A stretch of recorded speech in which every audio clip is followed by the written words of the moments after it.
বলছি সাংবাদিকদের আসাদুজ্জামান তুহিনকে যে হত্যা করা হলো, শুধু এটা চাঁদাবাজির নিউজ, পরিবহন চাঁদাবাজির নিউজ করাতে তাকে নির্মমভাবে হত্যা করা হয়েছে, নির্মমভাবে কুপিয়ে হত্যা করা হয়েছে। এই থেকে মানা যায় না। আমরা জাতীয় প্রেস ক্লাব থেকে বলছি যেন এই হত্যাকাণ্ডের বার সাংবাদিকদের হত্যাকাণ্ড আর হতে দেব না, আর একটা হত্যাকাণ্ড যেন না হয় সরকারের দৃষ্টি আকর্ষণ করছি, উপদেষ্টার দৃষ্টি আকর্ষণ করছি, তথ্য উপদেষ্টার দৃষ্টি আকর্ষণ করছি। আমরা যাতে নির্বিকার স্বাভাবিক মৃত্যুর গ্যারান্টি চাই।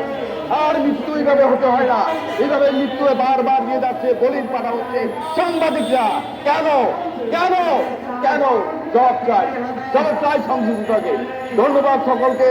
জাতীয় সাংবাদিক সংস্থার শ্রাবণ ভাই আছেন, মঞ্জুর ভাই আছেন, যারা এসেছেন বিভিন্ন জায়গা থেকে, থানা থেকে, তাদের প্রত্যেকে জানাই আমি বিপ্লবী শুভেচ্ছা, সংগ্রামী শুভেচ্ছা।